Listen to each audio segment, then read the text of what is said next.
Hello and welcome to Celtic Down Under. I'm your host Jared, and joining me we've got John and we've got Sean. How you going, boys? Good. Finally made it to Brisbane after all that.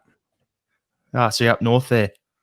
Yep. Don't know if everyone knows, but Sydney's going through another outbreak, and it seemed to be just got there in time to Brisbane. Seemed to be the last flight or so.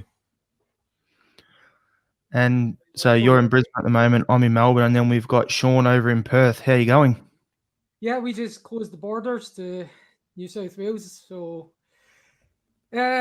stay out, guys. We don't want your dirty COVID. We've gone almost 9 months now without any local transmission, so we're quite happy. It's just a posh lot, though. Northern Beaches, that's all. It's not regular Sydney siders. Yeah, but anyway. I feel bad we're doing this like the Scottish podcast, and you guys are going into like everything's shut. Can't even visit your gallery. yeah, it's true. You're complaining about not being able to fly interstate. Yeah, relative, isn't it? There you go. Different sides of the world. So, yeah, just want to quickly say thanks to Paul and the team at Celtic State of Mind for having us involved in this brilliant charity weekend that he's putting on. Really appreciate the opportunity, guys, to dial in all the way from over here in Australia and do our part to help raise funds for Rock Talk, Food Bank, Children First, and for help for the homeless. Yeah, it's a bit different, us voices and having a camera going. So normally it's just recording everything. So it's a bit of a different vibe for us guys at the moment. So hope we don't tidy your room, make sure it's all good. gotta go hide that stuff in the background. You know how it is. Hope there's nothing sus back there. But yeah, we're looking forward to this. Looking forward to the game later on. It's stupid o'clock our time. What time's the game for you, Sean, over in Perth? Yeah, it's not too bad. 10:15. So if it doesn't go to penalties, I should get to bed about 12:30 after a little celebration. But I'm in school holidays, so it doesn't really matter. Yeah. There you go. So yeah, over here on the East Coast where I am, it's like, what's that mean? 1:15 or something in the morning. So good fun. Looking forward to it. Hope the quadruple treble happens. And my opinion, we'll discuss a bit later, but I'm kind of looking forward to getting the game done, and then we move it into focusing just purely on this season now, nothing carrying over from last season. Don't know how you feel about that. Yeah. Sorry, go on. To be totally honest, definitely. Yeah, should be good games. Trivia that I've teed up for you guys as well. That I don't know if Paul John tracks in the YouTube comments if people want to join in or not, but a couple of questions. Do you want me to kick you off? Yeah, go for it. Okay, so this is just a quick one. How many times does Celtic's name appear on the Scottish Cup? Ooh. I'm going to say 45. Yeah, I'd say about 30 something. I haven't looked at it, so I know I'm miles off. Once? Yeah. Right. Okay. And it's just the dates after. Yeah, got ya. It's only like the first 19 winners that are on the cup, then the rest are on the multiple bases that they stack up on. And it's an honour that will not be shared by any team called Rangers who do not feature on the cup. Tribute act. Never will feature on the cup. Yeah. That's a good one. There you go. It's a good one to start off with. I'm sure we'll do some more of that later on. So if anyone with when Sean gives us some trivia or whatever during it, get your answers in the comments, and yeah, if anyone gets it right, we'll figure it all out. But no, there's no Craig Moore in this Monty in the comments. Like, definitely not. He's from his filth, so we'll rule that one out. But yeah, you're getting some nice comments there, John, with the Bumblebee top. So just noticed all of that. So it's always a good start. What we'll do is we'll just jump into our general overview of the Scottish Cup final.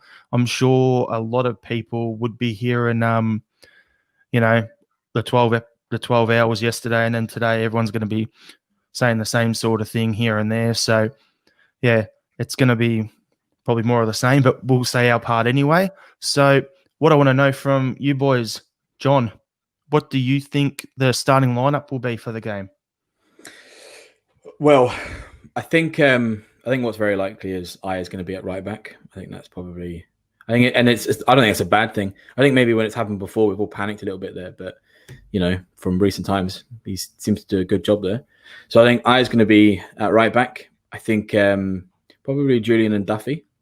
To be fair, Laxalt for sure because the guy's on fire. I would not be upset if Taylor played there either. I think he's been doing great for us as well.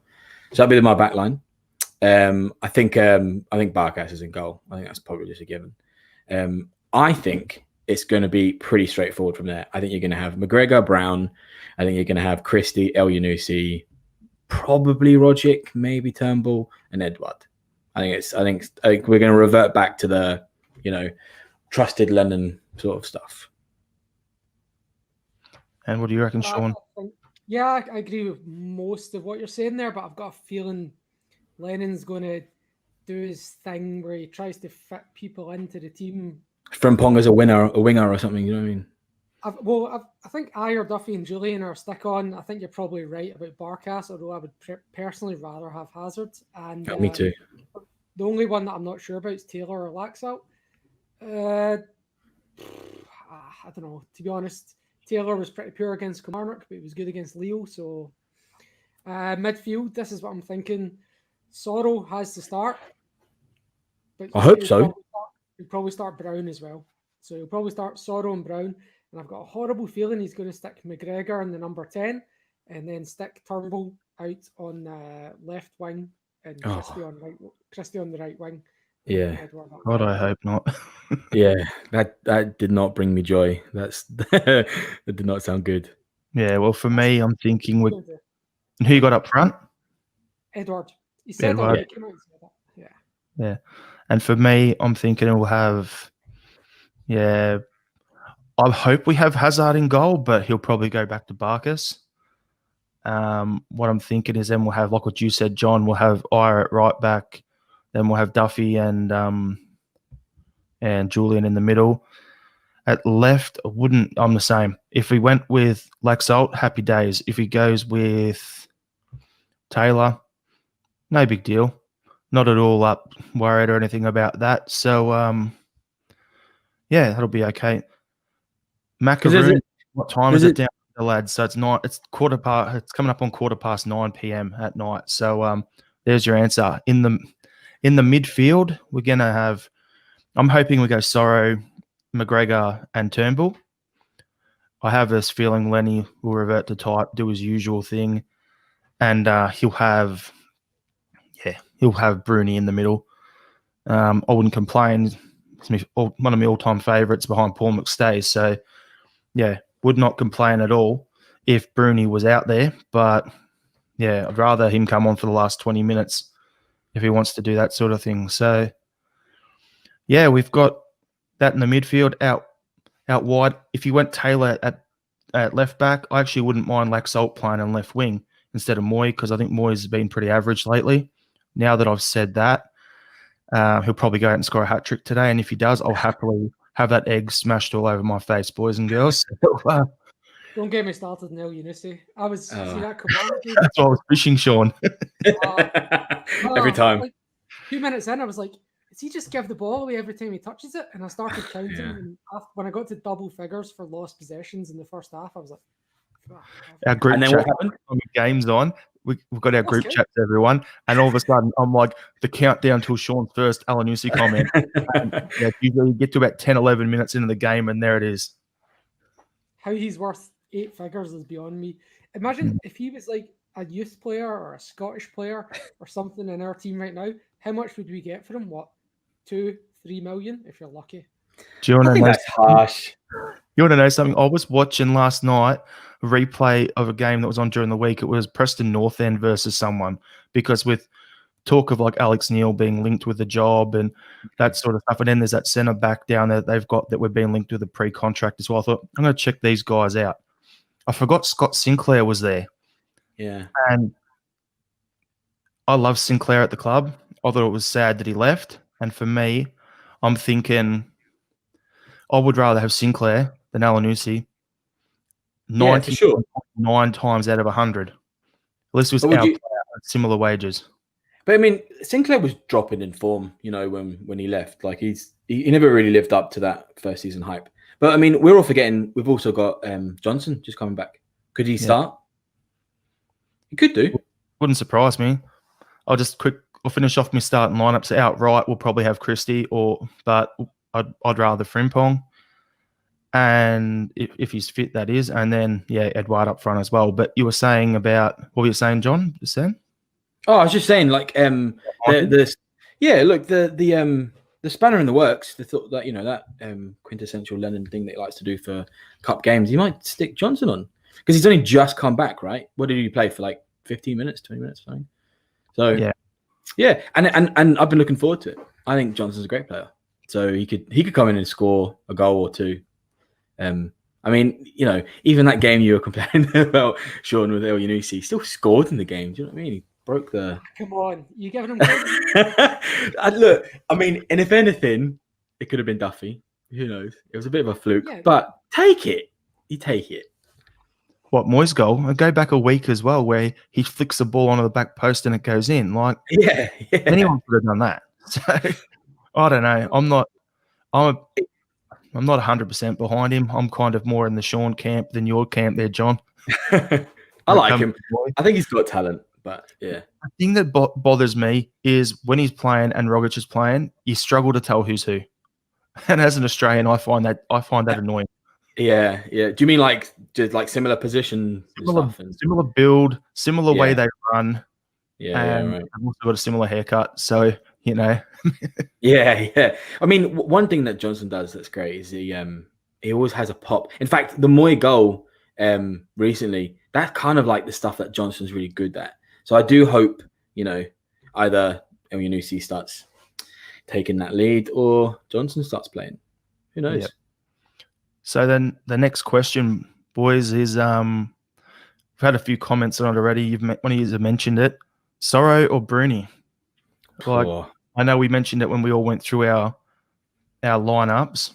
Seen quite a few comments coming through as well, where everyone's saying, the DJ of choice has said, I'd go Sorrow at the start, Bruni in the second half. I agree with you 100%. That's what I would do if I was in the chair, but I'm just the armchair expert all the way over here in Australia.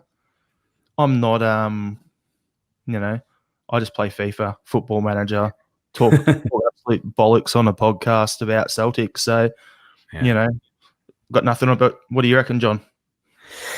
Well, I mean, this is like the difference between what you want and what I think is going to happen. I want Sorrow to start, and that hurts, obviously, because Brown's an absolute legend. But Brown's going to start. It's not even a debate. He will start. Whether he should, come off and maybe give Sorrow 60 minutes or 30 minutes, whatever it is, Lennon will start Brown for sure. That will happen.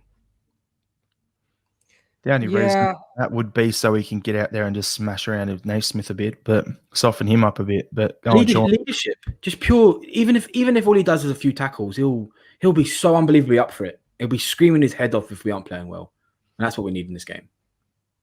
Honestly, I'd rather bring Brown off the bench because I've had massive worries about him this season. And they go back to, I don't know if you remember the Livingston game where we won 3-2 at home. Mm-hmm. And they missed a sitter in the last minute. And it was Brown and McGregor just watching each other, letting the midfielder run off. And that was, for me, the first really alarm bells ringing. And then everyone's like, get him out of the team. And he dropped for, was it St. Johnson? Came off the bench last 20 minutes and turned the game. So we have evidence that he doesn't have the legs for 90 minutes. That he's not going to be able to play every single game. And we also have evidence that he can be an impact sub. So to me, that should be his role today. And, if he's coming on as a sub, fine, he can still lift the cup. And that's what he should be doing for me. Something you were just mentioning there, Sean, about him not having the legs for 90 minutes. It's, as you said, bring him on towards the end where he can shore things up and see the game out. But the other thing you got to look at is if Sorrow starts with all his energy and that he plays with, and then you go and put Kelmack next to him, that'll free Kelmack up. If you have Bruni and Kelmack, then you run the risk of Kelmack having to cover two positions, wearing himself out, and we're not getting it as much out of him going forward as well as defensively. So personally, that's my take on it as well. But yeah, like to. Look, we all know what should happen. Do you know what I mean? Sorrow should start and Brown should come on the end. But it won't. That's not going to happen. It's probably Brown's last ever season, and it's such a monumental game tonight, this morning for us. So he'll play Brown, and he'll probably play him for 90 minutes. Ugh. I think. Yeah, I know. Yeah, that's hard to say, but it's probably going to happen, and that's not a bad thing either. I do think. I think he has his place in it, and if everyone else is up for it, they kind of make up for Brown not getting around the pitch and stuff. But if we're not up for it and Brown can't, keep us going and cheer us on and stuff, then, we definitely need to take him off and put Sorrow on for sure. Almost straight away. I want to be clear. I love Scott Brown. And Yeah. I hope he gets a trophy, a statue outside Celtic Park doing the Brunei. Yeah. I also love winning trophies, and I think we have a better chance if he's not starting. Just like you there, Sean, I'm the same. Love Bruni, only player ever at any club at any level whose name and number I have on the back of any shirt that I've got. So, yeah. Bruni to me is a hero. I want the best for him, but I don't want him to, be put on the pitch and made to look second rate. He's going to score a goal now, isn't he? Yeah, he's going to score a hat trick. Alanusi a hat trick. Bruni will come on and score 1 or 2. We'll end up. Everything else goes on. Eddie, big game player, will end up winning like 14-0. There you go.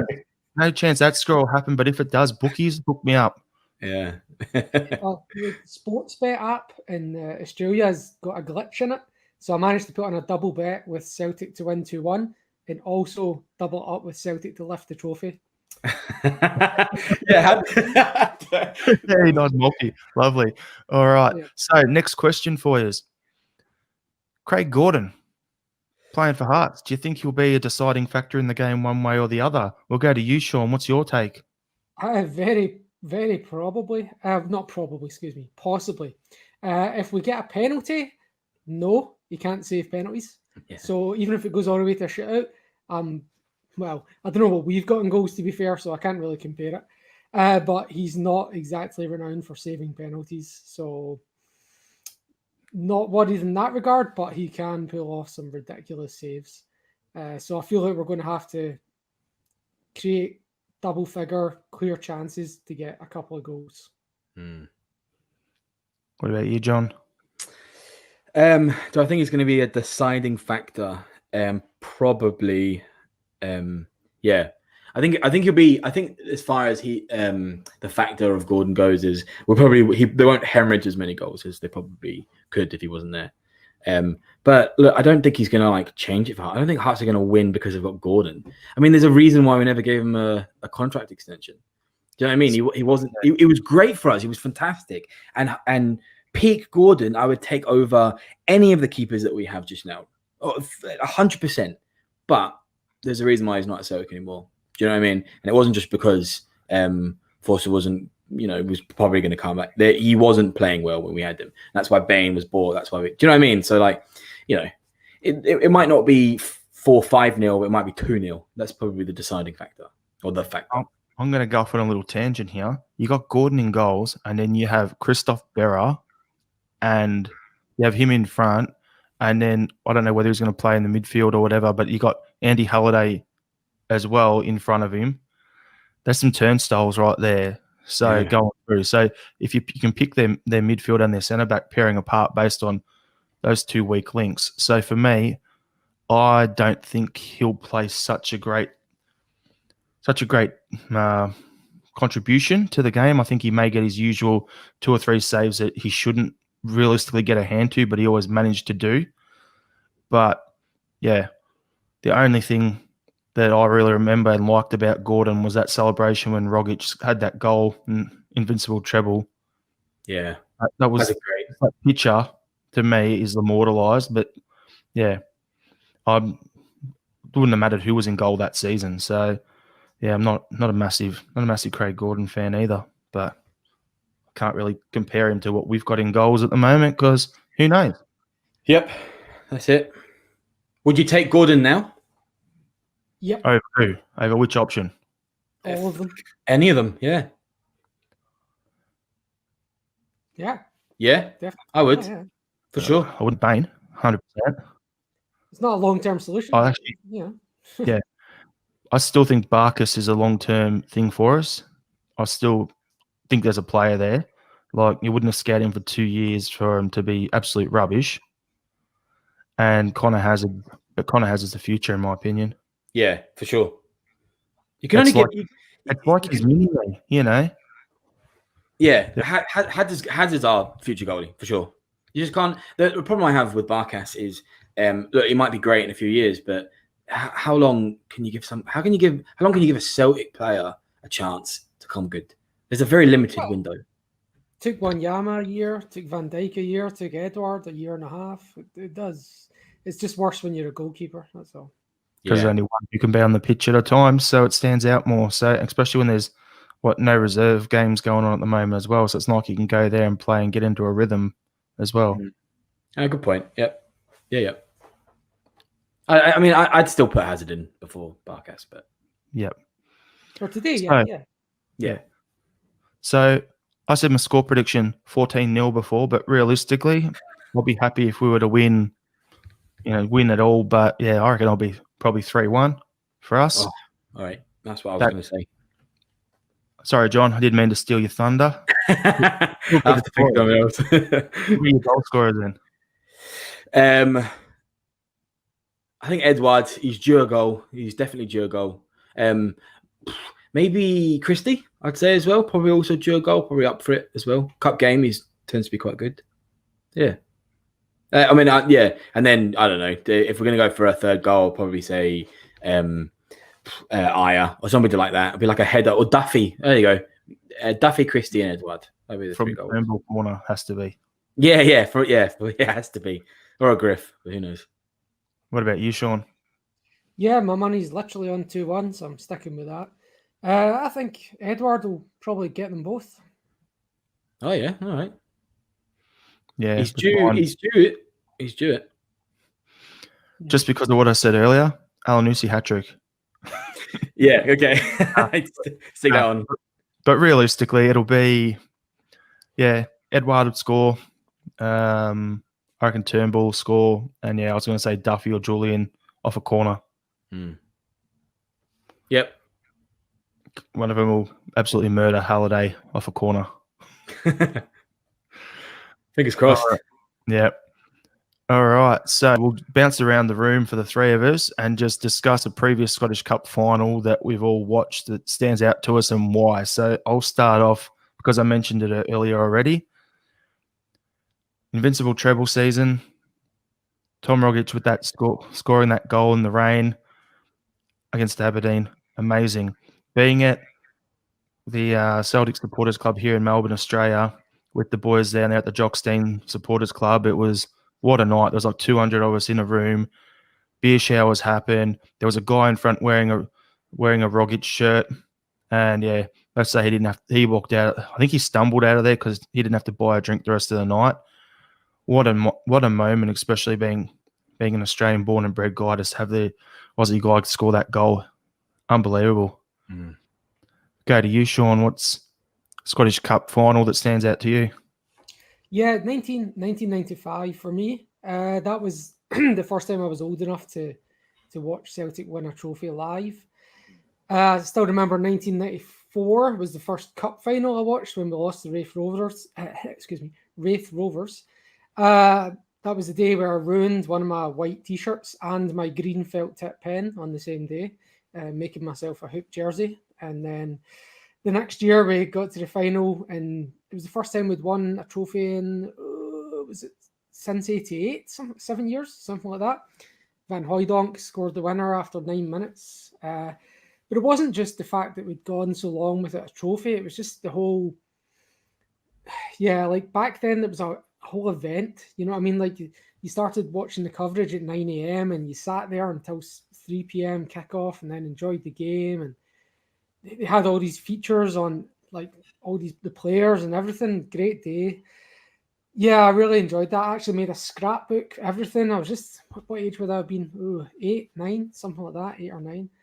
And yeah, definitely the most memorable for me. Definitely not the best, but in terms of enjoying the football, but I think because it's my first, and yeah, I went to some of the games in the lead up to it as well. So it was really good, really enjoyable, memorable day for me. And you, John? I'd say probably the most memorable would have been also the 2-1 Invincible win. Was one of the only cup finals cup finals game that I've ever been to live. My uncle got us tickets through his work. I've still got the lanyard. Absolutely phenomenal. I was bricking it because it was 1-1 for so long, and then that last minute goal from Rogic was incredible. But I also really remember I think it was the season after the Scottish Cup final with Motherwell. Again, it was. Do you know what? It was just me and my dad, and we were in Greece, and the bartender and the hotel owner just gave us the whole restaurant, the TV, and everything. Just said, "You guys watch the game. It's important to you." It was just me and my dad, and we just we watched the game. It was brilliant. And I don't know if you remember that McGregor goal, and we're all cheering, and other people in the hotel was like, "Oh, what's going on?" and coming over, and see, it's Celtic. Oh, right, okay, yeah. So I think that was just a really good moment, a memorable moment. Just me and my old man, just watching Celtic stuff Motherwell. It's always good when you watch a game with your old dad. Yeah, I did the same with the double treble when we beat Motherwell. I literally just landed from Qatar into Edinburgh and just jumped out to the nearest pub to watch Cham and McGregor ping in a couple of long range efforts with my dad and my fiance at the time. Great day as well. Yeah, good goals that day as well. Mm-hmm. Yeah, I'm sure everyone watching and anyone who listens, if this goes in a podcast format later on, will have their own memories of different games because, that's the great thing about football. It's so subjective for everyone. It's different things are going to have different meanings. You could be going through a tough time in your life. Like there'll be people out there at the moment going through a tough time because of lockdowns and COVID and all that sort of stuff that goes with it. We get this win today. That'll give them the pep in the step they need to, get through things and everything. So it's football is a big part of my life. Sport's a big part of my life. I know it'll be the same for each of you guys. So yeah, everyone will have their own thing there. So we'd love to see in the comments some of your favorite memories of what games. Anyone watching out there. Also, if you've got any questions or anything you want us to answer about leading up to the game, put them in the comments and we'll do our best to get to them as well. Yep. I think, Jared, at some point you can cover. There was a question earlier, so it might be good for you to tell the guys about how you started supporting Celtic on VHS with a 2-week delay on watching the games. Oh, was that in there? Because So for me over here, it was, it would have been back in, I've been born into it, but started going to supporters clubs back in mid 1990s. So wasn't much fun back then with the results going our way. But yeah, we had a few supporters who were over here, and they had family back over in Scotland. So what they'd do is they'd record all the games, mail them over to us. So it'd take a couple of weeks to get here in the mail. By the time we get it, the games are all like 4 or 5 weeks old. Everyone would get in there for an afternoon. You'd sit around. You'd have a few drinks. Whether that's getting on cans or having a few Cokes or whatever, or soft drinks, whatever tickled your fancy, depending on your age. And yeah, just sit around there for a couple of hours, watch 3 or 4 games or 2 games in one sitting, come back the next weekend, watch 2 more games.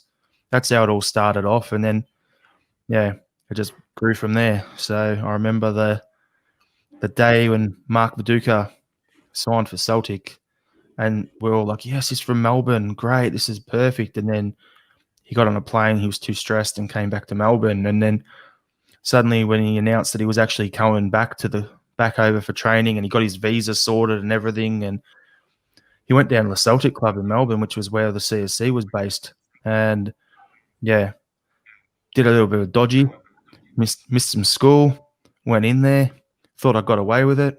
And then the story was on the Channel 7 news that night about Mark Viduka with Celtic shirt on the doorstep. And if you look 3 people back, top right corner, there was me. Bastard. Yeah, that was pretty obvious. So yeah, but back in the 90s, before the internet was a proper thing, it was tough over here. Like, we had the ways we got our games were, first you get them on the VHS sent over. Then what you'd have is, there was a newspaper that came out weekly called British Football Week. And this was when I first got a job at like 14 years old, started working at the local McDonald's. You get your pay on a Tuesday or whatever it was, go to the post office on a Wednesday, pick up your British Football Week, and that was my Bible for Scottish football, because there was no games out here. Occasionally we'd have on SBS, we'd have over here you'd have the Old Firm when they were alive, and those games were getting shown. But other than that, it was really hard to watch the games back in the day. But yeah, internet, getting the scores online, and then suddenly you look at Celtic TV comes in and streaming, and that it's the last 7-8 years or whatever it is over here has just become absolutely unbelievable. So yeah, that's pretty much how we all do it. And I think there was another question as well while I'm going on a rant here. Has the growth of streaming ended the social scene for Celtic fans in Oz, so you don't all watch up anymore? So Macaroon sent that through.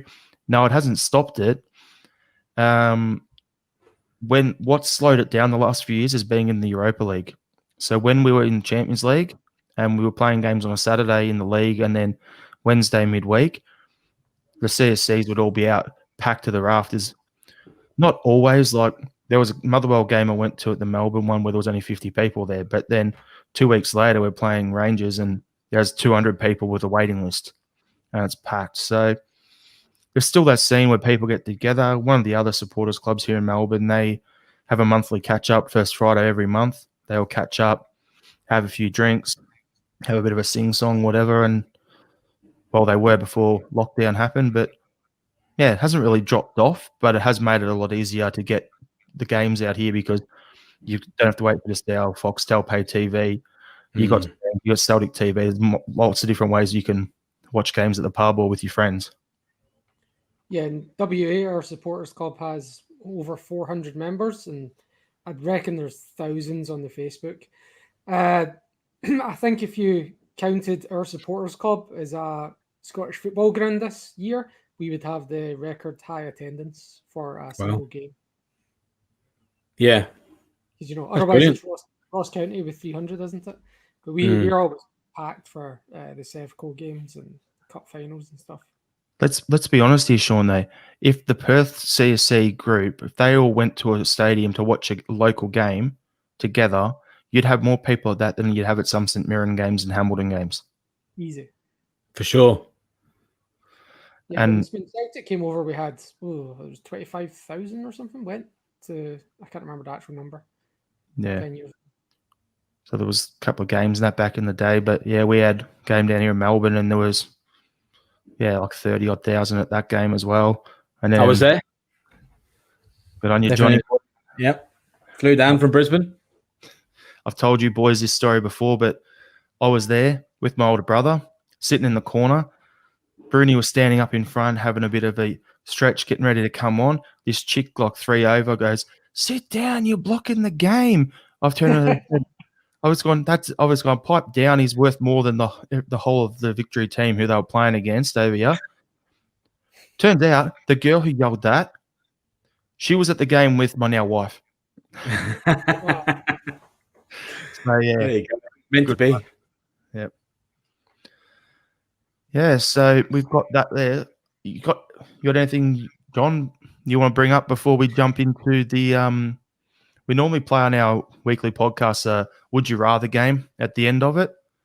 So we'll get Sean to run that, but unless you got anything else you want to bring up first, John?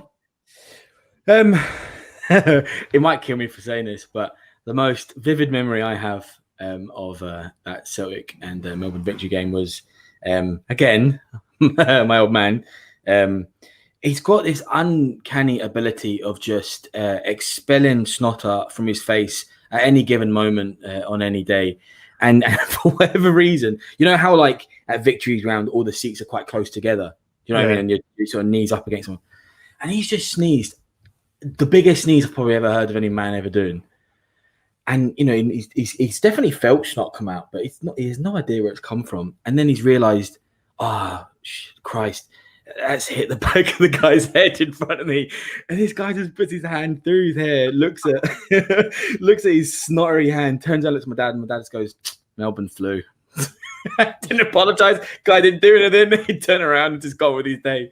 So, yeah, that was my vivid memory of that game. I could tell you wanted to say something because you were just like laughing while It's one of the best stories, but you hate me for that. You'll hear about that in about half hour's time. Right, yeah, for sure. All right. So our would you rather game. So how we'd normally do it is we pick a player or a problem position or number. So when Duffy signed for the club, we said, would you rather Shane Duffy and it was a list of players who had previously worn the number 4 for Celtic. And we went through them and you had Shane Duffy or Efren Juarez. And we went through like that sort of stuff. And then we all picked it. So that's for people who are watching who have never listened to our podcast before. That's so you know what we're talking about on this one. So I'll throw it over to you, Sean. Yeah, just before we get started, just so we don't, in case we run out of time at the end, just give a shout out to Liam, who's not here at the moment. He asked us to mention if people could give him a read on CelticNowAndForever.com, and his Twitter handle's at Liam6783. So Liam normally joins us as well. And Anthony, who's, just to say hi to Anthony if he's listening, who's not been on for the last couple of weeks as well. But, Stay safe, brother. 5 of us, but just the 3 today. Okay, so I've got a trivia that I'm going to just drop in before we get started that people can maybe do in the comments while they're following along. So the quick trivia is Celtic have won the Scottish Cup 9 times since the year 2000. Name the 7 players in the losing team, that were against Celtic, who then went on to play for Celtic since 2000. If we weren't on camera, Sean, I'd get the notepad out and start writing it, but everyone on the top of my head, so it wouldn't be good for this live stream. Yeah, so I'll let people drop these names in comments and I'll do the answers later. But otherwise, I'm going to go through position by position. Now, I had the idea to do this, we'll pick a formation, and then I thought, no, that's just going to get messy. So what I did was I just divided it into the different positions. And if you do the right number for each position, you're going to end up with about 13 players on the pitch. But instead of getting bogged down in formations, we'll just go with the best player for each position, or 2 if it's centre. Mm-hmm. Okay, so just to be clear, this is a would you rather from the last 4 treble winning teams and today's team. Mm-hmm. So that's 5 teams to choose from. Does that make sense? So I've deliberately omitted the Lisbon Lions because that's not fair. Yep. So it's only from 2000. So it's 2001, 2017, 2018, 2019, and the current squad. Okay. Yep. So in goals, who would you have out of Rab Douglas, Jonathan Gould, Craig Gordon, Doris de Vries, Vasilis Barkas, Scott Bain, or Connor Hazard? Note that Fraser Foster did not feature. Mm-hmm. I'll let you go first, John, on these. I struggled with this one because obviously Douglas was a great keeper, but and that was really the keeper when I was young and watching Celtic. But I would probably say we're talking peak, yes, performance. Yeah, contemporaneous with the day that they won the treble. So where they were at that. Yeah. Oh, maybe you could argue the same. I would go Gordon then, for sure. I think. That would be my preference. The scary thing is how bad I bagged him out earlier, yet I have to agree with you, John. Yep. I know. It's weird, isn't it? It's not a lot of options. It's funny because that cup final is the denouement of the treble, the last game, the big one. That's it. You've won the treble, and that is the standard of goalkeepers. Craig Gordon is the cream of the crop. I know. Mental. Yeah, wow. So we all agreed. Yeah. Today. It's his third treble if he's in the squad today. I He still gets a trophy no matter what. He gets a winners or losers no matter what today. Fraser Foster's not had one, and Scott Bain will be on his third. God. mental. No justice. No justice. Nah. Okay, so we're all saying Craig Gordon. Yep. Okay, right back was a bit more complicated because in 2001 we were playing a back three, but I've just made some assumptions. Mhm. Okay, so we've got the choice of McNamara, Didier Gat, Michael Lustig, Christian Gamboa, Jeremy Toljan, Frimpong, Ayer, or Elhamed. Oh. You You want going, some- Jared? I'll go. Yeah, I'll go Jackie Mack. Yeah. Him as a player. Hear him on some other shows and sort of stuff going around on YouTube and that. And for me, he's the guy that if we, as we've discussed on our podcast previously, if we were to ever go with a full-on director of football running the show, that's the guy I want in that chair. I rate him that highly, not just for his playing ability, coaching ability, but also what he's got going on up here in terms of his knowledge of the game. Rate him that highly. He's my choice. It's a tough call. Gat was brilliant. Lustig was brilliant, but yeah, I agree. Yeah, look, I think for argument's sake, I would also go with Jackie, but I think it's worth mentioning that Pete Lustig was absolutely unbelievable. He was really a great servant at his peak. It was a bee's dick between the two of them. And Yeah. Everyone. For sure. Yeah, 100%. What are you going with? Yeah, McNamara. Yeah. Okay, so centre backs, let's say pick two. Okay, so Okay. it's a bit of a longer list here.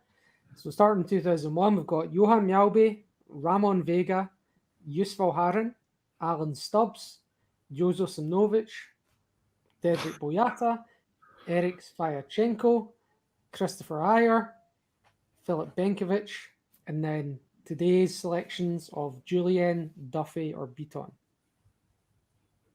It's quite a list. It is quite a list. There's some good players there. I'm going to feel bad leaving people out. Yep. Yeah.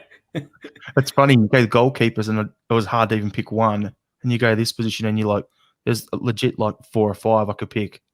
Which is mental because defence for Celtic is not exactly our strongest suit, is it? No. So there you go. We've had some good players. You want to go for this one, John? Yeah, go on. Right. I think for me, I instantly wanted to put Mjalby in, right? So I think that was always an easy one. So I'm going to put Mjalby in. For me, I think it was between Benkovic and Ayer from like recent years. And I think I'm probably going to say Benkovic. Just. Benkovic, he didn't even start. He was on the bench. Are we talking like him overall or in the cup games? Well, in that year, so it's overall. Yeah. Well, so yeah, exactly in that year. So overall, Benkovic, I think is probably still a better defender than Ayer. Not to say that Ayer's a bad player. I think he's got his moments though. I mean this in the most loving way, John. You prick. You stole my answer. See, there you go. Yeah, great minds. I'll go Svetchenko. Always thought we should never have sold him. I was a big fan of him. Yeah. Okay. Yeah, him. right. Wow. Benkovic. That's my two. I'm going to be a bit different. I'm going to say Ramon Vega and Chris Julian. Oh, right. Vega, brilliant player, and I was gutted we only had him for 6 months. And I think Chris Julian is a threat at both ends and a really great committed defender. And I think a lot of the other names we've mentioned are bomb scares, to be honest. Yeah, that's very true. So We defense all as well. stayed away from Jozo and Boyata, didn't we? Yeah, I couldn't bring myself to ever pick Boyata after all of that. No way. The only Blank. good thing he did was he grew out some awesome dreads towards the end. That was about it. Yeah. That was his contribution. Snake. Yep. Okay, so left back is a shorter list, interestingly. So we've got 2001 on the bench, Tom Boyd, the only choice. Then 2017 and 2018 was Kieran Tierney. 2019, the left back was Johnny Hayes because Tierney was injured. Then this year we've got Laxalt or Taylor. So Boyd, Tierney, Hayes, Laxalt, Taylor. Should be easy. Go on, John. It is easy. It's Tierney, obviously. Celtic through and through. That is the boy. It's 100% Tierney every single day. So I'd go nobody's gonna pick Tierney, but only reason is because he was in multiple games in this list. Otherwise, it would be. Otherwise, Who'd it'd you be go with? What? Who'd you go with? Tierney. Yeah, good. Sorry, I Makes sense. spoke over you. That's what. Yeah, Tierney as well. Yeah. Yeah, good. Tom Boyd, but 2001. Come on. Yeah. Get the brushes out. He got the sweep. He got the hat trick. It's all done. Yes. Okay, Let's- so I'm going to do the wingers before I come back to the centre mids. Okay, so right mid, again a brief list. Didier Gat, Patrick Roberts, 2018 James Forrest, 2019 it was Forrest again, but we also had Karamoko Dembele as an option, and then this year the choices are Christie or Frimpong. So Gat, Roberts, Forrest, Karamoko, Christie or Frimpong. I'll go first if you want in thinking time. Sure, yeah, go ahead. As much as I love Forrest, I'll go with Paddy Roberts for the simple fact that once he came into the club, it kind of sparked Forrest into actually lifting his game to go on and do the things he's done over the last few years. He was very close to leaving the club before Rodgers come in, and I think having that competition actually got him to another level. Yep, I think that's why it's a difficult decision. I think really on the balance of it, I think peak Forrest compared to peak Roberts, I'd still say Forrest is probably a bit better. But for sure, Roberts and all of his talent was what kicked Forrest on. So I'm going to say Forrest.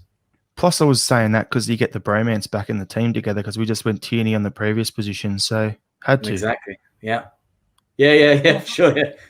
Definitely tempting to take two invincible Roberts because he was sensational that year. He was. Yeah. Forrest in 2018, 2019 for me. Player of the year he was. So Yeah. Yeah. Hard decision though. Both brilliant players. So left mid, we've got again a brief list. Alan Thompson, Scott Sinclair, Callum McGregor played left mid in 2018. Bloody hell. Mikey Johnston was left mid in 2019. And this year the choices are El Yunusi or Mikey Johnston again. So Alan Thompson, Scott Sinclair of the Invincible season, Callum McGregor, Mikey Johnston, or El Yunusi. Scott Sinclair. That's it. Every day. Yeah. Of the Invincible season, yeah. 100%. Yeah. As soon as Every you single the Invincible season, it's Scott Sinclair. That was just a joy to watch that man in that season. Unbelievable. Unplayable. Agreed. Okay, so centre mids. Brown and McGregor feature a lot here, so I'm not going to read them every time. Okay, so starting in 2001, we've got Lennon, Lambert. Then jump to 2017, we've got McGregor, Brown, Beaton. Then the next year, add in Cham and Kurasi. Then in 2019, there's nobody new. In 2020, the only new name would be Sorrow. So that's Lennon, Lambert, McGregor, Brown, Beaton, and Cham, Kurasi, and Sorrow. 2 of those. Yeah, I know. I had to think about this for a while, to be honest. I think I went with what I would love to watch, and that's Brown and Lennon in the middle. They'd run out of stuff because they'd have no shin bones left if that happened. They'll just chew teams up and spit them out. That's what I wanted to see. So I'm going to go with them. But I mean, it's hard to choose. It's good players there. I knew you'd go that way, so I'm going to throw it out and go with Lambert and Kelmack. Yeah. Oh, you stole my answer. See, that actually, to be honest, I think is probably the better pairing. But That would balance, but that'd give you more balance in the midfield. yeah. The reason I like those two is because they're both attacking midfielders that can play centre mid. Yeah. One will hold, one will release in a similar way that I know this is a Celtic related thing, but I had a good mate is a crazy Man United fan, and you used to see back in the day, Nicky Butt'd hold, Paul Scholes would go forward or vice versa. So it's a sort of setup. Yeah, But wouldn't you just love to see 2 baldy, absolutely mental cases in the middle of the pitch? Come on. What do you want to see? Oh, look, it'd be amazing, especially John. But you know. Yeah. Anyway, yeah, you're all good. Okay, next up was the number 10 position. So there was a not too many names here. So we had Moravchik, Stuart Armstrong, Tom Rogic. They both featured a few times, and then up to now, where the name you would add in is Turnbull. So Moravchik, Armstrong, Rogic, or Turnbull. One from those four, if you need to think about it. I'll just jump in first, just because I'm 100% born and bred Australian. If I don't say Tom Rogic, I will get disowned, first of all. And second of all, my in-laws will then belt me because he's an Australian of Serb background and my wife's family is Serb. So shout out to them. Tom Rogic all the way. That's my political answer. You have to say that, though. Yeah. You lose your citizenship if you don't, right? I'm going to say Moravchik. I think that's probably a given, right? That's the best there. That's actually who I wanted to say. Yeah. Unbelievable for us. So, yeah, I'm going to go for Moravchik. Yeah, I'm tempted to say Rogic because Moravchik only played 20 minutes of that cup final. All right, there you go. And because Rogic has been in the last 4, so, you know. And he scored, one of the most, I don't know, in recent times, memorable goals. Go down in folklore. So, yeah. Well, if I was looking at it in cup finals in isolation, I would say Rogic. Yeah. I think that's pretty fair. Spot on. Okay, centre forward. So we'll say we'll pick 2 from this list, which is prestigious. Okay, so we've got Henrik Larsson, Chris Sutton, Tommy Johnson, Lee Griffiths, Moussa Dembele. Then the next year, those 2 again. Then Odsonne Edouard in 2019. And this year, we've got Edouard and Griffiths again, plus Ayeti and Kamala. So Larsson, Sutton, Tommy Johnson, Griffiths, Dembele, Edouard, Ayeti, Kamala. I think this is an easy one, Jared. Pretty obvious. Go on, John. I'm going to say Larsson. No surprise there. And Dembele.